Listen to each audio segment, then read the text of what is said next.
Welcome back to the Lift Free and Diet Hard podcast. I'm your host, Andrew Coates. Join me along with industry leaders and friends on a quest to get more people through the gym door and eating and living healthier. Join me where evidence meets empathy while rejecting fitness industry fads and extremism. Let's begin. Ben Mudge, my good friend from across the pond, Northern Ireland, decade and a half of coaching, the author of his new book, Fitness Without Limits. Anybody who's watching on the video streams, I'm holding it up right now. I'm very excited. Thank you for this copy, my friend. And a very vocal cystic fibrosis advocate, something that you yourself will talk a little bit about that you yourself have dealt with over the years. So it's great to have you back. Thank you. Thank you very much for having me on. This is our second one, isn't it? Second or third? We've had a couple, maybe third, actually. I think it might be actually our third. So we did this. It's been a while, but yeah. Thanks for having me on again. I appreciate it. Oh, my pleasure. And I can't wait. Again, one of my favorite things is to share my friends and my guests with my audience. And anybody's got to plug into your media, they're going to see just radiant, positive energy. And, you know, I always have to tell people, it's like, you guys have to go and look at Ben, because we're going to get into his love of Warhammer and all the nerdy stuff. But as I like to play with, you literally had a social media blow up some time ago because you look like Thor. You had the longer hair at the time. You know, you look sort of like a Chris Hemsworth. You could have easily stunt doubled for him. And anyway, so you're not what people would expect a prototypical nerd to look like. Let's just put it that way. Yeah, I think I've masked it quite well. If you or I mean, people hear cystic fibrosis and they may also make some sort of assumptions as well. No, 100%. That's always been my. I mean, I remember having this thought back when I was maybe younger than 10. Anyway, I remember thinking so vividly. I remember where I was. One of those weird memories just sticks with you. Thinking, if you line me up with all of my friends in primary school, hopefully you would never pick me out as having cystic fibrosis. I remember having that thought, being younger than 10 and thinking, I don't want to stand out because of this in a bad way. So that is, to me, as one of the greatest compliments, because that's testament to my hard work of what I put in to try and make sure that no one looks at me and kind of pities me for having what I have. Everyone's got something. I know what mine is. Mine's got a name to it. But yeah, pity's not something that if it cured CF, give me it all. Give me all that pity. But it doesn't. So no, I'm not going to take it. So yeah. I guess that's tricky. And I mean, I'll dance around this very carefully. This wasn't something I was planning, but I think there are people who seek labels and their identities are defined by disorders, mental health diagnoses, physical disabilities, etc. And I mean, I think on some level, some people use that as a shield from making the efforts and doing the things that might make their situation better. You certainly have it. I completely agree, because I think, humans, everyone does it. Everyone humans just want to put things in little neat boxes. I do CrossFit, I do bodybuilding. We always like to have this little neat thing, because I think it gives us a sense of control over the chaos that is being alive and being human. And I think when you can categorize things in those neat little boxes, it gives you a sense of control over that. So I completely get why people do it. But for me, I just think CF is one of the least interesting things about me. It's probably one of the things I would probably talk about the least. But I realized talking about it helps so many people, especially parents with kids with CF who are born and they Google cystic fibrosis. They see the potential outcomes of what it means for their child, and it scares the living out of them. I don't know if we can swear or not, but oh yeah, game on. Oh yeah, it scares the living shit out of people. Seeing the potential, reality of what their child has, because most people don't know about cystic fibrosis, and that's another reason why I like to talk about it, because it brings it to attention, it brings people's awareness to it. And if people don't know, I always use the analogy of, if you walk into a store and there's two charity boxes, one of them has cancer, one of them has an illness you've never heard of, you're probably going to pop your change in the cancer one, because everyone's been affected by it. So the more awareness I can bring to this, the more attention it gets, and hopefully people's lives are going to be a lot easier.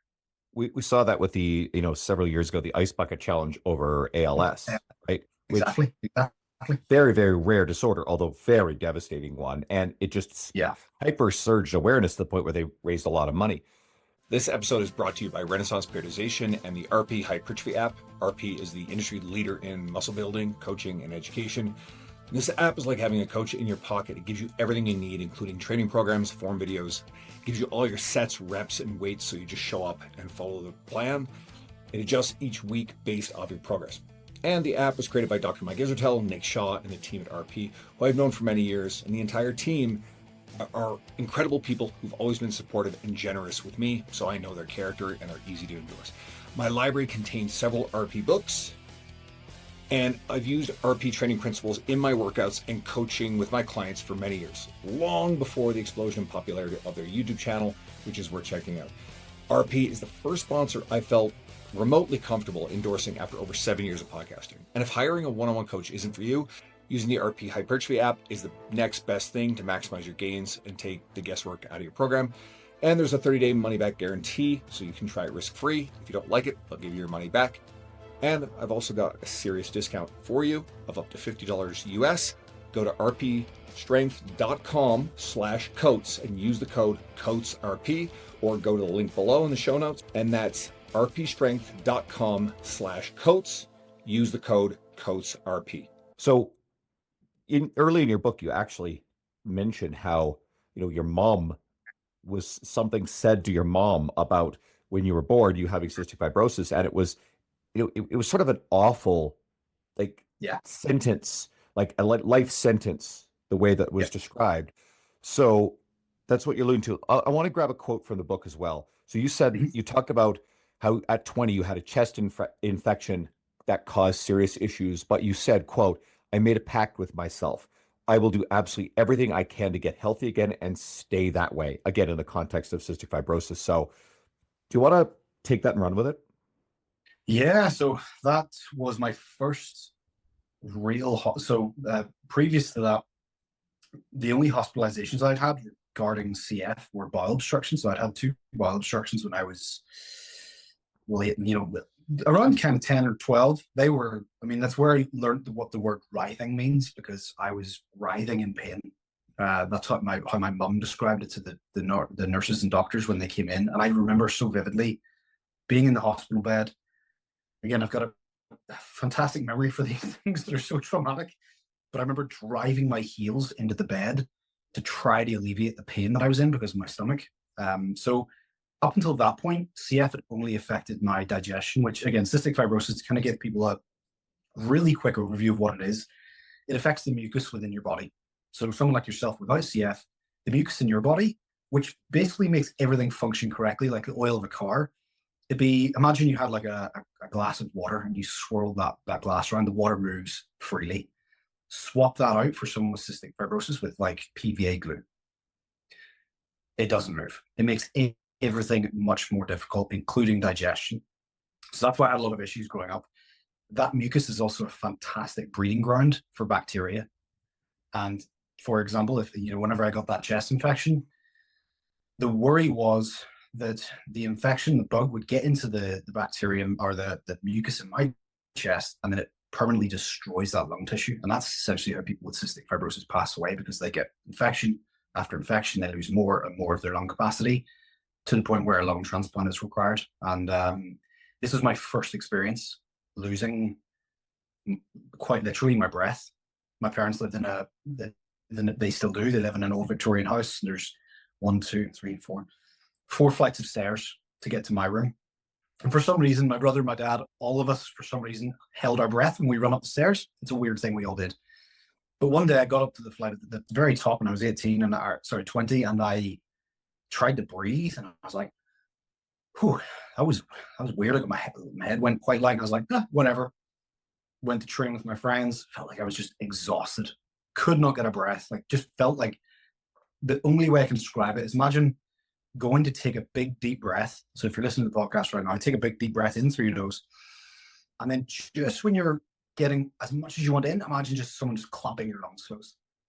It is terrifying, and something I had not experienced in my life. So that essentially led to me being in hospital for, I believe the first visit was about 2.5 weeks, which was involved me getting a long line in my arm, which is basically a long line IV.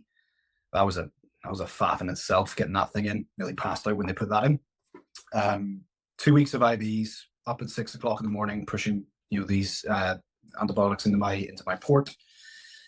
Then again at 12, and then again, I think it was 9 o'clock or 6 o'clock. It was very frequently. And I just remember thinking, is this going to be my life now that I'm 18, now that I'm 20? Is this it? And at this point, I was in for 2.5 weeks. They said it would take 2.5 weeks. I got out, went back to training, went back to doing everything, and I was warming. I still remember so vividly. I was squatting. I just had the barbell on my back. And again, whenever you're squatting heavy, it's quite hard to breathe anyway because the depression on your shoulders, just hard to get a full diaphragmatic breath in. But I racked the bar and I was like, this is not right. I've been in hospital for damn near 3 weeks. I should feel better than this. So I went back and they were like, yeah, you need to come back in. I didn't leave. Basically, they kept me there for another 2.5 weeks. During that time, getting quite frustrated. There's no Wi-Fi back there. Like, there's nothing. I was literally just sitting in a room by myself. Just time to think. And I thought, I don't feel good now, but I know that I can feel better than this. What do I need to do to feel better? What are the things I need to put in place to feel better? And that's basically where the principles of the book came from, of sleep, hydration, nutrition, recovery, and then the mental health aspect of it, because all the physical health in the world doesn't mean anything unless your mind is in the right spot to appreciate it. And that's essentially where those principles were born as such. Really scary, but at that point, I didn't see any other option. People without CF, they get options. They can not go to the gym. They can not look after their health. They can, stay up until 3 o'clock in the morning, wake up at 6 o'clock in the morning and shrug it off. And I'm like, well, it sounds awful to me, but there's no real repercussions to them in the short term. Long term, yeah. But it's very hard to get people to care about things that they don't and cannot see coming down the tracks. I saw it. I got to see what reality could be like for me. And I talk about it in the book. It's hard to get people to care about something unless they see it. And I saw it, seeing the boy who was opposite me in the hospital. We all had separate rooms because CF, so you don't want to be mixing people's CF. Infections can become an absolute nightmare, become very antibiotic resistant. So we had this, be kept apart. And I remember hearing this noise at night, and it was disturbing me. Like, I kept waking up and hearing it, and I couldn't quite pinpoint what it was. When you're kind of waking up out of a dream, you're not sure what's going on. You're not even sure if what you're hearing is real or whether it's just like a kind of lagging of your dream. But this noise just kept persisting. And then one day I was waiting for the nurse to come in and check on me, and I saw the door opposite me open, and I heard the noise, and I saw what was making the noise, and it was a young man coughing. I've never, ever heard a noise like that being produced by a person, and it scared the shit out of me. And I got to look through his door, and I saw this young man who is burned into my head. He was hunched over. He must have weighed like 50 kilos, less than 120 pounds. He's a taller guy, just quite a frightening image. And the nurse came in, she closed the door, and his door closed. And I said, like, what age is that guy? And she's like, well, I'm not allowed to tell you, obviously. I'm not allowed to tell people's ages. And she said, but you can, all your names and dates are on the door. So if you walk past, you'll be able to read his date of birth. So when I was walking to the bathroom, I took a little peek over, and he was only maybe three years older than me. He looked in his like 50s, 60s, just hair loss, just honestly so scary to me. And that to me was almost like a little window into a potential future for me. And that's when I was like, right, what do I need to do? What are the things I need to look after? What are the things I control? And the way I always describe it is like, life is, it's always got one hand on the steering wheel, one strong ass grip on the steering wheel. It can turn you in whatever direction you want it wants. And it will. Life has always got that ability. So I thought, right, well, if I can't get both hands on that wheel, I'm never going to have complete control over everything that's going on, but I can at least get one fucking strong ass grip on the other side of that wheel. So if life does jerk in one direction, at least I can course correct after a bit. And they someone else like, hey, Jesus, take the wheel, go wherever you want. I was going to have some control over the things I could control. And that was the moment where I was like, right, what do I need to do? And I just started to try my best to control what I could control. So what did you change? After all that, what did you put in as lifestyle behavior that was non-negotiable? My health was number one. It was the number one priority, like above everything else. And I know that, a lot of people say that, but realistically, as you get older, priorities shift around. Like job, unless you're a paid athlete, your physical health cannot really come first. Your job has to come first. Your family has to come first. Everything else, and all we're trying to do as coaches is try and elevate where that is, where your health is on that list. We know fine rightly that it can never be number one. It never is. But for me, at that point in time, it got bumped all the way up the top. Playing video games with my friends, dropped down my health. Going to parties, staying out late, dropped down. Everything was shifting down so I could get my health up to that number one spot. And that informed every decision I made. It even included me leaving the film industry, which is what I wanted to do my entire life. I wanted to be a film director. That was the job. I'd spent 4 years in media studies doing that. Got working on Game of Thrones. I started doing all these things that I thought this is going to be my career. And then one day when I was on set, I was like, this isn't working. Like I can't do this. So I had to step away from a career that I thought was mine for the rest of my life. And that's when I started coaching. So it affected me in so many ways. Obviously, back then I wasn't completely cognizant of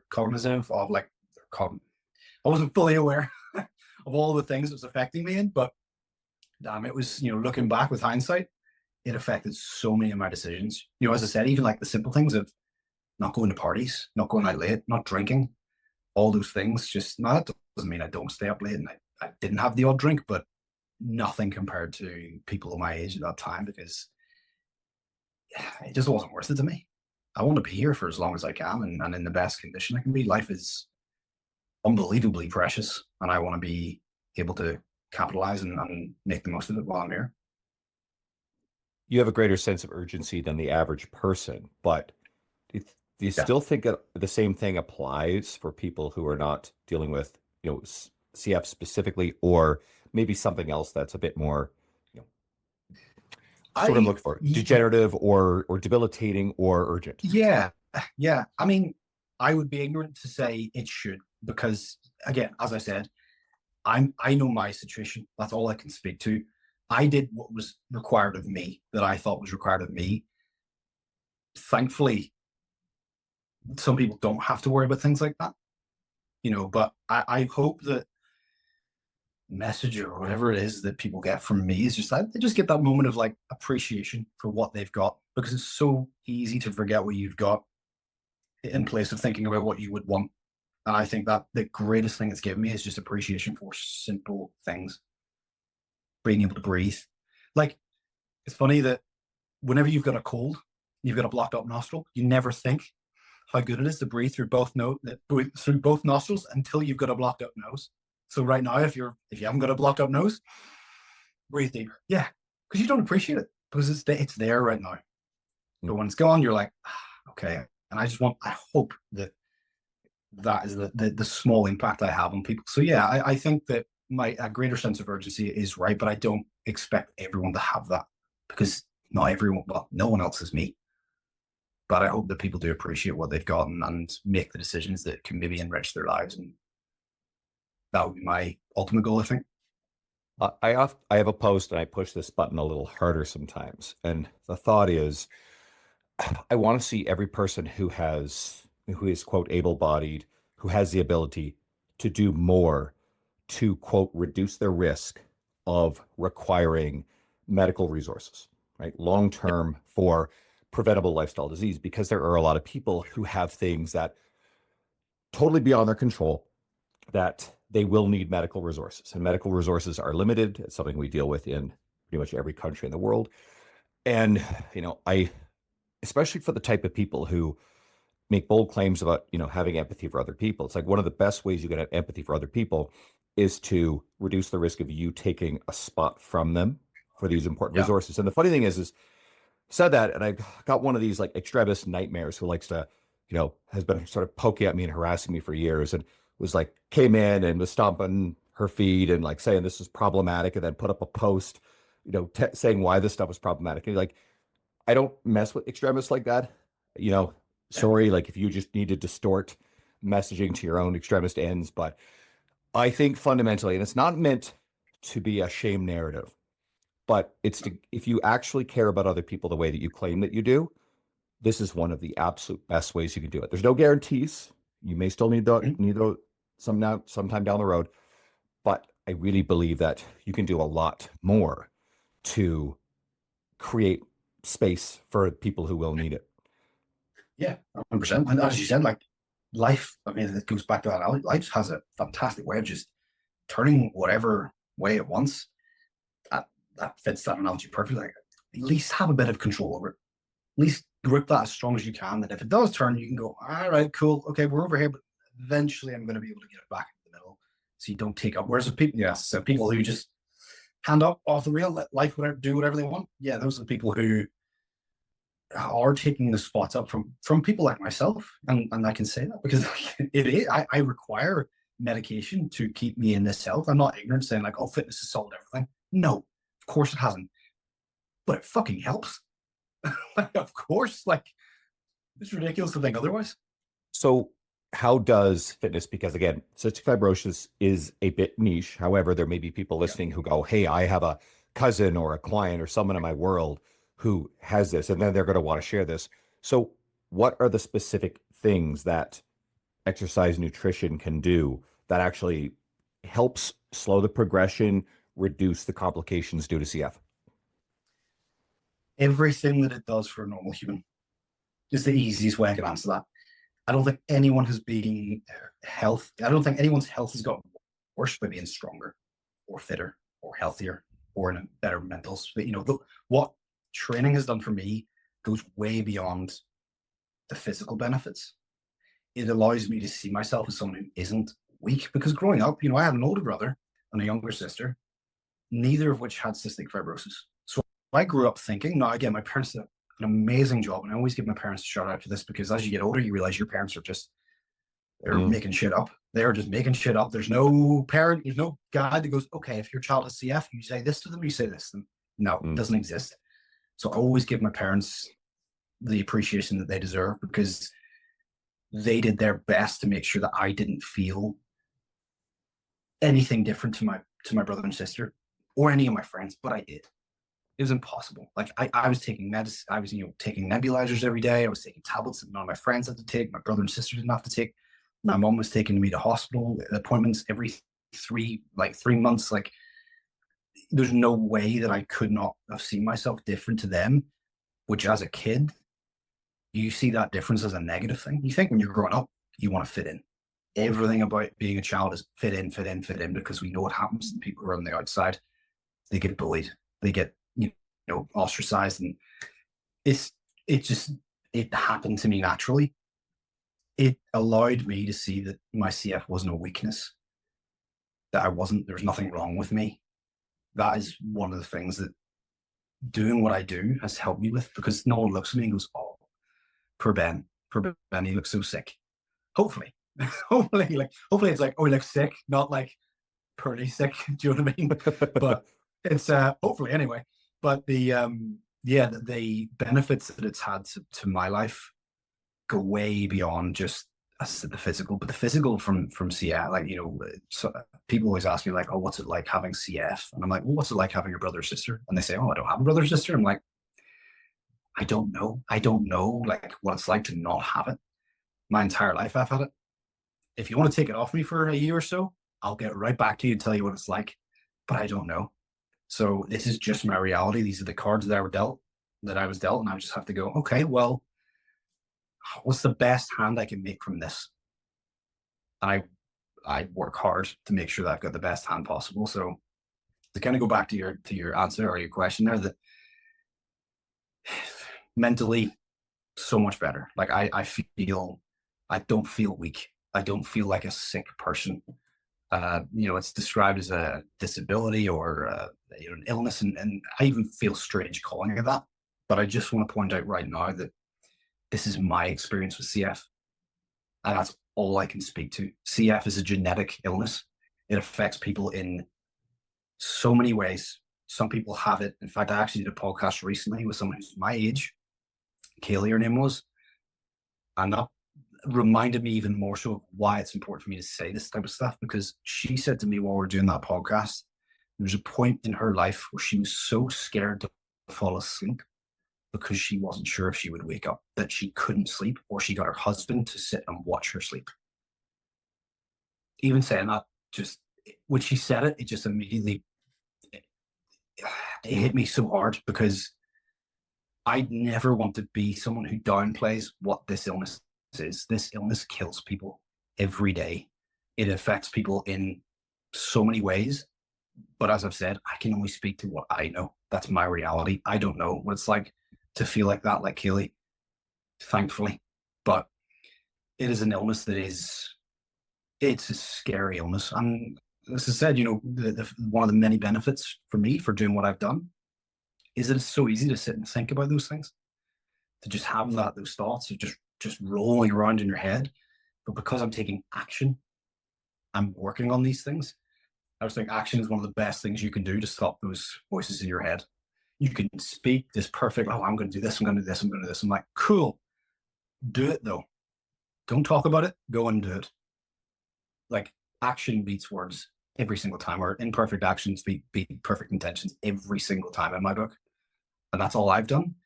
Again, am I going to say like, oh, going and bench pressing is going to save you from cystic fibrosis? No, I'm not that ignorant. It takes a lot of work. But if you listen to this and you have CF, or you're someone someone you love is affected by it, just try to encourage them to do what they can. You meet them where they're at. If going out for a walk is your win for the day, go out for a walk. If it's getting out and letting the sun hit your skin that day, cool. Let that happen. Let that be your thing. It's not this kind of blanket thing that, oh, if you start getting to the gym, you'll be fine. No, like there's so many levels to this, and I always want to make sure that I put that forward, because there's a part of me that feels guilty that people's first experience with cystic fibrosis is me. And they look at me and go, well, it couldn't be that bad. I'm like, well, yeah, I'm one of 100,000 people in the world that have it. And that's always playing in my mind. So I always want to make sure I get that across, that I'm one person, but hopefully me doing what I'm doing gives the people who, do have a child that's born with CF, I just want to be that hope that they can go, okay, well, that's one. Let's make it 2. Let's make it 3. Let's make it 10, 20. And yeah, that's always the goal. So training has helped me, and looking after myself is a better way of putting it. My lifestyle has helped me in ways that I probably, I'm going to be finding out in 20 years' time how beneficial it's been to me. And that's the coolest thing about what I'm doing, is that it just continues to kind of unravel and give me all these gifts that I didn't even realize I was making myself, which is really cool. Like, yeah, it's a really cool feeling. All of this is why I treasure you. And this is why I want to share you with people, because of that level of thoughtfulness, but yet the value in what you said. You mentioned mental health a few times. There's a quote in the book: the more you tend to your inner state of being, the easier everything gets. And that is, again, in the context of mental health. So you mentioned confidence, preps, career, and purpose. I'll let you kind of take that and run with it. Yeah, I mean, we're in the fitness industry. We've seen people who look fantastic. They look like they've been chiseled out of marble. And you speak to them and you realize, okay, this canvas that you've got, it's not the full picture. It's like that picture of the apple. You just like this perfect looking apple, and then you see it in the mirror behind, it's like bitten and it's rotten. And that to me, I was very fortunate to meet people very early in my career who look fantastic. And that's pretty much what everyone does. This goes past people in the fitness industry. People are great at putting forward this image. You scratch under the surface a little bit and you're like, oh, okay, so you're not doing that well. To me, the physical health is great, but without the mental health there, it doesn't mean anything. And these people who look like this, a perfect example, you go into a gym and you ask a bodybuilder, what would you like to work on? What would you like to improve upon? They'll have a list as long as their arm. about all the things they want to work on. And yet you go in and ask people, what are you happy with? And they struggle. They really struggle to tell you what they're happy with. And that is, to me, the saddest thing. Like, you spend all this time trying to self-improve. And this is the process that we're working with people on is self-improvement. You want to see that. You want to see people appreciating, hey, I'm walking more than I used to. I'm making decisions that I didn't think I would make, when it comes to nutrition, when it comes to prioritizing my own health. That, to me, is far more important and more valuable than a before and after photo, which is why I don't really tend to show before and afters, because they're a momentary glimpse. It's like looking at the front of my book and going like, I don't need to read the book. I know everything that's involved in it. And you're like, well, you have an idea. You have your shirt on. You have your shirt on the cover. What's going on, right? I know, right? I know. I was, gotta leave the goodies for in the middle of the book. Actually, that's right, because there's a bunch of shirtless stuff in there. I think there's maybe one or two. There's one of me doing a handstand in the back garden. The funny thing, do you want to know? The funny thing is about those photos, they were all done in like a day. So we were going through the process of making the book, and the publishers were like, okay, we need photos. And I was like, okay, cool. We're so in the process of making the book that I just kept space on the photos. So they're like, yeah, we need these photos like next week. So I messaged my friend Chris, who took all those photos. I was like, what are you doing on Saturday? Being this Wednesday. There you go. I found one for the video people. I found one shirtless. You got to shoot your shirt on and everything else. There we go. There you go. So that was that was all done in a single day. Every photo in there, I believe, is shot in one day. So yeah, and again, it was good fun. I had fun shooting that with my best friends. And again, like I didn't want it to be. I want this book to be the gateway for everyone. I don't want to be a gatekeeper. I do not want to be this person who stand at the gates like, look how intimidating I am. Even the photo like itself, to be honest, when I looked at that photo, I was like, but the publisher were like, no, this is a friendly, this gives me the idea, this gives me the energy that you're putting out there, which I really appreciate. I talked about this on air somewhere recently. I can't remember. I, for a few years, deliberately used a social media profile photo that was innocuous, that made me look smaller, because I had an old one where it's like striated delts and just jack the hell, right? And so anyway, and there's been a number of times where I've met someone and they're shocked at my size and stature. Like, I'm 6'2", 250 pounds, right? I'm not a small human being. But this photo, and every once in a while, I'll also get some sort of like troll comment about, oh, I wouldn't want to take trading advice from you. And I just smile and laugh. I'm like, I have nothing to prove to you. You're not my target audience. But I was deliberate in doing that because I wanted to at least attract a certain type of demographic. And honestly, that's worked really well. I think it was a bit of a happy accident, but there was some intention there. And just as you said, your profile photo here, because you could have picked the shirtless one with the Thor hammer easily enough, right? That would have gotten attention. It would have stroked my ego for sure. But that's not what this is about. This is not about me. This is about me being able to help other people. That's the most important thing. And if that photo makes it, if that's the thing that gets someone over the door, cool. Because then they're going to see, it doesn't, I can stand there and be like, oh, you look how jacked I am. But that's going to put off so many people. And I've said this before. In fact, I was saying this the other day to one of my friends, that you'll often find people who are the biggest people in the gym, they're often the nicest people you'll ever meet. But because of how they physically appear, and I get it, they're intimidating. And I don't want to be that guy, because I remember stepping into the gym for the first time and being terrified.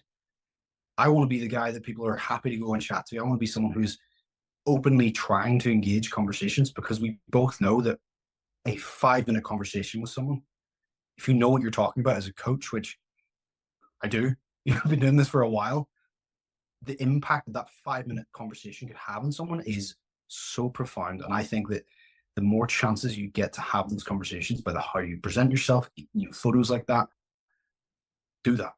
Like, you want to be the person that people go to, not run away from. And that, that was a big point in that book, that I want to be that gateway. I want to be standing at the gate being like, come on in, like, let's go. This is only going to make you better. And that's going to make me feel good. If I feel like I've helped as many people as I can in this world before I go, what else could you want?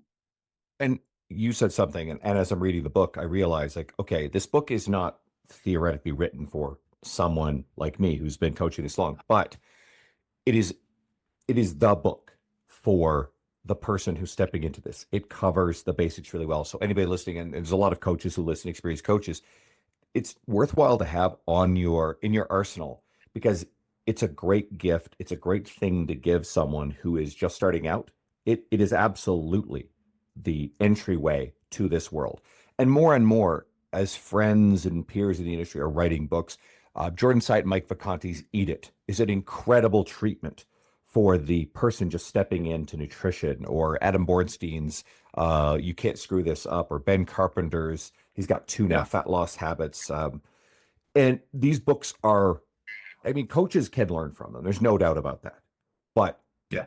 the person we're actually trying to help, if knowing that there's books out there, and you could say, give a brand new client a gift that you could expense through your business and go, hey, I want you to have this. Boy, that's the way to do it. So love the book. Okay, so let's have some fun here with the other thing that I enjoy about you and your media is you are a diehard Warhammer fan, right? And I grew up on the Dungeons and Dragons and RPG stuff and all the fantasy fiction books and whatever. I still love that stuff, right? Yeah. So how do you balance the fitness and gaming passions? Because I've struggled in the past. Well, World of Warcraft was a problem for me. Okay. Same. Guild, GM, like anybody who plays like main tank of a raid guild. And those two things couldn't coexist. And I actually had to stop playing World of Warcraft in order to, and this is, God, 16-ish years ago, probably 17 years ago. Yeah, back in the start, like Vanilla and Burning Crusade. Burning Crusade and Wrath of the Lich King, halfway through the Wrath, and I had to step away. Yeah. So anybody who knows, message me if you're a Warcrafter who knows this shit, okay? But anyway, yeah. How do you balance? So to me, life is brutally short. If you're doing things that you don't enjoy, I think you're kind of living life the wrong way. Now, that doesn't mean that you do everything you enjoy all the time, because that then diminishes how much you enjoy something. Like if whatever your favorite food, if you have it every single day, your appreciation for it drops. For me, I do all the things that I need to do so I can do the things I want to do. And I applied that to my CF. I didn't like taking my medication. I didn't like doing my nebulizers. I didn't like doing my physio, but I had to. I don't enjoy paying taxes. I don't think anyone enjoys paying taxes, but we understand the repercussions of not paying taxes. So we do it. I do everything that I need to do so that I can enjoy the things I want to do. And I said to my clients as well, go to the gym, get your steps in, get the right food in, so you can sit down if you want to play video games, if you want to sit and play Warhammer, if you want to play whatever. There's nothing worse than sitting down to enjoy the thing that you enjoy and have that little voice in your head going, you should be at the gym. You should be out walking. I want you to enjoy the things you enjoy to the greatest degree possible. And when you do all the things that you need to do to look after yourself, you can enjoy the things you enjoy to an even greater degree. So it's like a force multiplier. I check off all the things I need to do. Once those are done, then it's my time. I can put it aside and be like, cool. And I did that with my CF. What I need to do to look after my CF. Okay. Do this, this, this, and this. Okay. Is it done? Yep. Put it aside. Where's the rest of my time going to go? What's going to make me an actual person? Because at the end of the day, I'm going to describe someone. They go to the gym, they eat a lot of protein, and they look after their sleep. I could be describing 1 billion people in the world. I describe you, big dude, runs a podcast, loves The Witcher, plays D&D, played World of Warcraft a bit. Suddenly that's not you. You're an actual person. And to me, that's all that matters. Like, people are not going to be talking about how jacked you were, how big you were at your funeral. They're going to talk about the memories they had with you. They're going to talk about the things that you cared about, because humans want to feel that connection. Like, as soon as you said World of Warcraft, I was like, my guy. Yep. D&D, my guy. I'm going to share something that's a pitfall that, and I've experienced this and I know other people do, is when you get really caught up in hyper productivity, because I got a little bit of that, right? Or like just try to do a lot, because I'm a bit of a maniac for bandwidth and doing stuff. But sometimes when you don't have the bandwidth to do it, you don't turn around and do the things you enjoy, the passions, because you feel guilty about it. So what do? You mindlessly scroll and you use your time contextually poorly in this context. and you're not actually being productive with the things that you need to check off, but you've crowded out the room for the things that you love. And then maybe you can get back and do the things you need to do, but then there's no time left over. And I like the way you look at it. Go, let's do the things that are necessary, because your formula is to be able to treasure and create space for things you love. And I have caught myself crowding out time for the things I love and feeling guilty. Yeah. I think it's so easy to do, especially with the job we have, where there's no one telling us you stop at this time, you stop at this time. There's no time for this. And again, you going back to that self-improvement, there is always more that you could be doing, but that doesn't mean that you need to be doing it. Do you know what I mean? Like, I could wake up at 6 o'clock in the morning and go for a run and do this. I'm like, well, first of all, I don't value that. I value my sleep more than anything. But just because you could be doing more doesn't mean you need to do more. Sometimes accepting, hey, I've done what I needed to do today. Maybe tomorrow I'll have a little bit more bandwidth. And that's the other thing that, I say to people all the time. When was the last time you had 2 days that were identical to each other? Never. Life is constantly changing. Every single day is a different day. What you can expect from yourself during the summer months is not what you can expect yourself to do in the winter months. If you told me to go out and go for a run in the middle of winter, jog on. I'm not going to be jogging, but you can. Yeah. Whereas in the summer, when it's lighter, it's brighter, it's easier to do. Yeah, cool. I can maybe expect myself to do that. But people they try and hold this expectation of themselves throughout a constantly moving process, constantly changing, constantly adapting. I love the analogy of like a dimmer switch. Some days you're going to have full brightness. Some days you're going to have very, very little. Adapt to what you've got that day. Some days you're going to just want to do a lot of work. Cool, do that. Maybe the next day you maybe don't. And then do whatever you enjoy that day. It's basically trying to switch off when you need to switch off. And it's hard for some people. I get it. But again, from my perspective, life is short. Like, life is so short. We don't know whether tomorrow's going to happen. We don't know whether next week's going to happen. Next month's going to happen. Fill it full of things that you appreciate and enjoy and make you enjoy your time here. But as I said, that's hard. It's harder for a lot of, that's me saying that, but other people are going to struggle with that.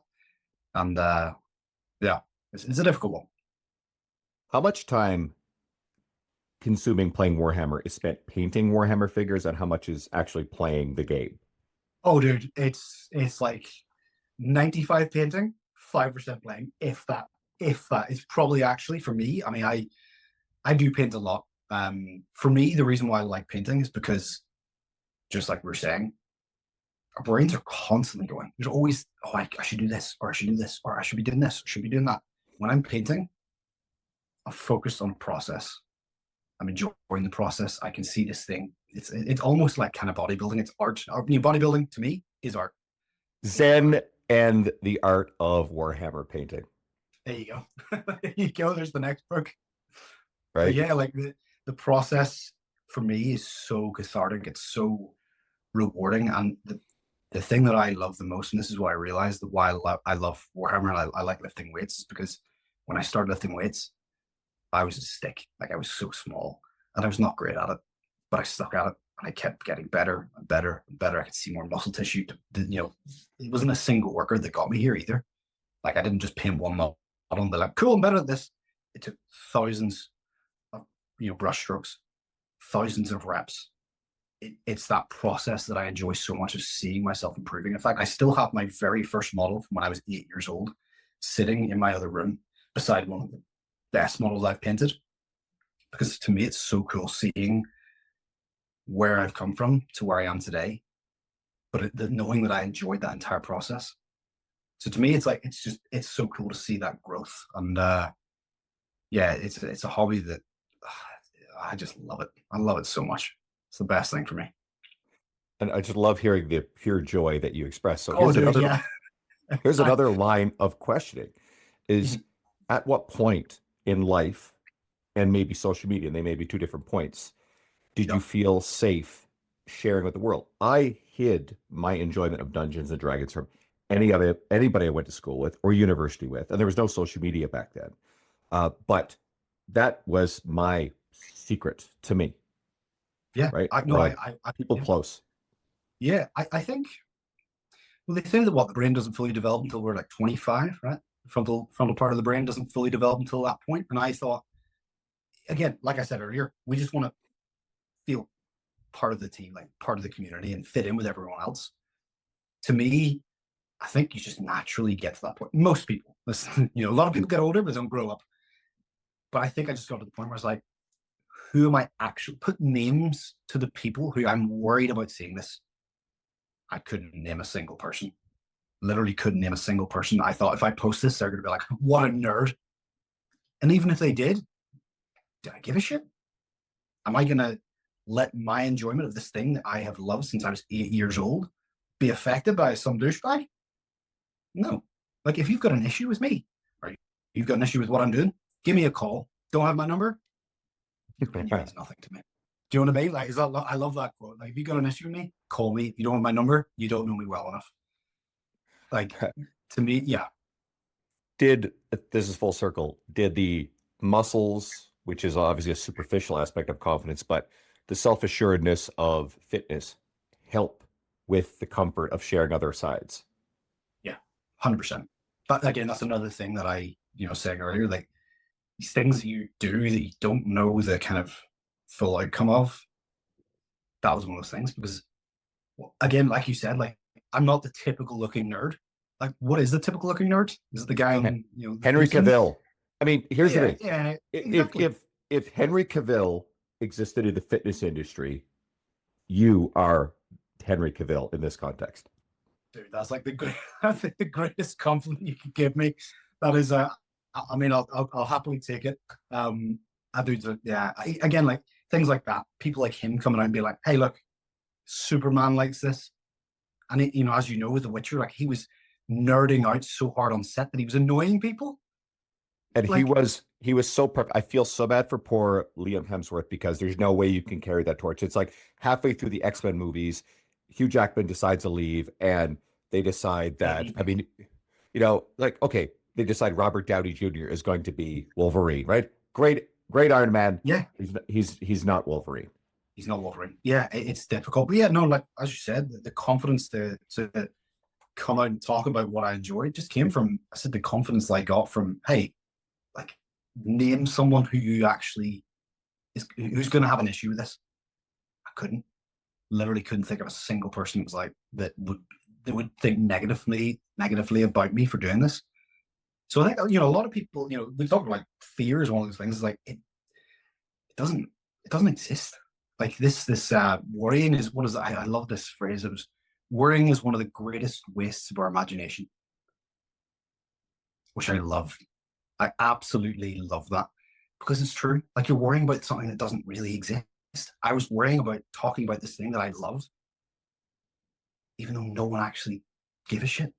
Do you know what I mean? No one actually cares whether I do it or not. Like, I love the fact that you love D&D, but it doesn't affect my life. I love D&D as well. I've been playing it for 2.5 years now. It's the best thing I've ever done.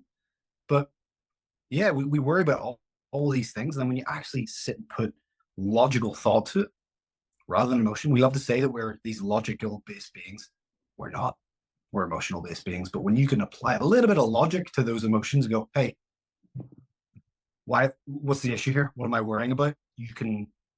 Logic has a pretty good way of kind of solving that stuff out, and that's exactly what I did. So yeah, I like saying this. We are post-rationalization machines. It's one of the key functions of our brain and I believe wholeheartedly that all decisions on some level are emotional. A lot of times it's genetic wiring, which gets into the whole existential discussion of free will, but I won't get into that. And then we dress up the choices that we make out of instinctive or emotional wiring with the most socially acceptable narrative about why we do it. And that also applies to our decisions about fitness. And if people at least fundamentally understand that, it helps recognize when you're doing it. Big time. I mean, I said this as well. Like, I don't. If someone says to me, what's wrong, and they're like, I don't know, I'm like, that's a weak answer. If you don't know what's wrong with you, you've clearly not thought about it, or you're unaware of the fact that only you will know. Like, if that to me is never a final answer to something. Oh, I don't know what's wrong with me. Yeah, you do. You're just not giving it enough thought. You've not sat and ruminated on it enough. And I think a lot of people, you get in your phones, you scroll, the sit and think about it is so uncomfortable now. We have so many ways just to fuel dopamine to distract ourselves that people don't create the space to do it. And even recently, like I noticed that sometimes I can get into a little bit of an edgy state. And of course, when am I the edgiest? When I've been flipping between different apps. We've all do this shit. And you go to Instagram and look, there's nothing new there, novel, and then go over to Twitter and then go over to Facebook and then check email. And then you've cycled through this a bunch of times. And all of a sudden I notice that my brain feels really scrambled. And it's actually kind of hard to put the phone down and away. It's hard. It's challenging. But doing that, and then I can kind of breathe and a little bit of peace and create a little bit of space for my mind to clear and to think. But a very valuable practice. And now I'm planning a few things in life, like, Northern Alberta winters, not super, I could choose to get outside, but I'm definitely going to commit to more walking time because I want more clear time to think and to be creative. And I'm even exploring the possibility of probably getting my deck reconstructed. And I'm exploring the possibility of a hot tub. Now, why is that so valuable? Good relaxing time, but I'm not going to bring the phone in the damn hot tub because that's risky.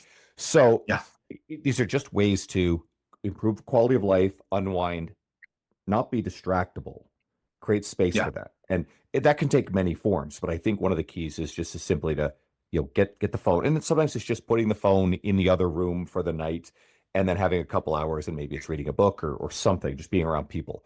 So I'm working on myself. And it's hard because we're, at the end of the day, we're animals.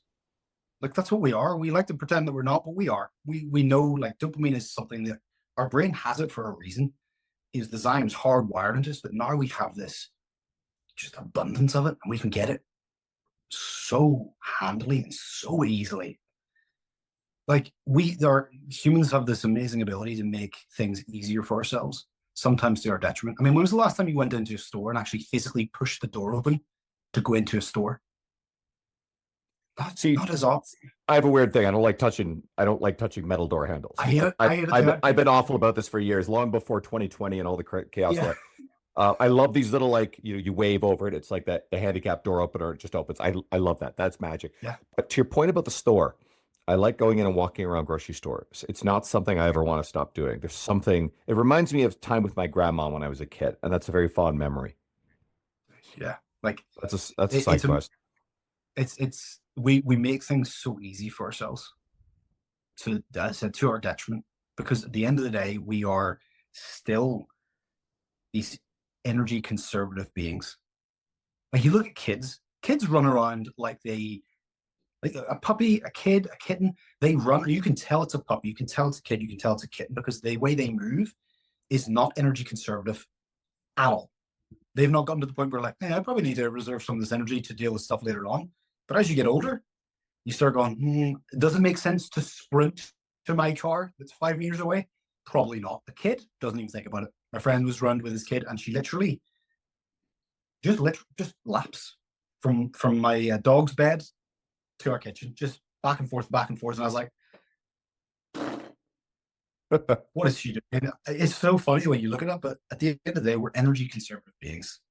We want to spend as little amount of energy possible to get the things we want. To get dopamine, pick up your phone. How hard is that? It's ridiculous, and we're constantly fighting. That's something I always try to remind my clients of, is that the decisions that we're doing, we're swimming upstream here. The easy decision is always just to turn back around, let that river, wash you back down. But we're trying to go against that. So this is tough. This is difficult. We're going against what our bodies and our brains and our entire being has been hardwired to do through thousands and thousands and thousands of years of evolution. Look at cavemen. I always try and bring things back to them. Are they running around wasting energy? No, because they don't know when their next meal's coming. I could give you, $10 and be like, go and get me food for the day. You'd have no problem at all. 100 years ago, you'd struggle to feed me for a day. To go out, you'd have to get your horse. You'd have to, if you had one. We're making things so much easier for ourselves, but in that respect, things are getting harder and harder to be a healthy human, and that's something always worth reminding people of as well. And that's entirely another conversation, but we are out of time. So quick shout, Fitness Without Limits. This is going to be a great gift for someone in your life. I recommend you guys check it out, Ben Mudge. Everybody can follow you at Ben Mudge _ on Instagram. Are there any other resources you want to point people to? YouTube, more Warhammer. That's my YouTube. If you're into anything geeky, even if you don't know anything about it, that's exactly what the channel's designed for. Gatekeeper to fitness? No. Gateway to fitness. Gateway to Warhammer. I'm just a big gate, apparently, that's completely open all times. I love it. If the fact that I openly endorse you and adore you isn't evident from the entirety of this episode, people, please go and check out what Ben is doing. Go follow all his media. And I would love, if you've been enjoying this one and you are a D&D fan, a Warhammer fan, well, if you're a Warhammer fan, just go message Ben. But Warcraft, any of that stuff, shoot me a message. I want to hear from you guys that you're enjoying these episodes. Quick note. So as of airing, my online women's strength program, a 13-week program, it has started this week. I always get late entries. If it's something that you're interested in learning more about, please message me. I'm really proud of it. It's high value, lower price point, and I'm very responsive and supportive when you need it. That's what I take pride in. So guys, please hit me up if you are curious about that or for someone in your world. And Ben, thanks for taking the time to come and chat with me. You'll be back, I promise. My pleasure. Thanks for having me on.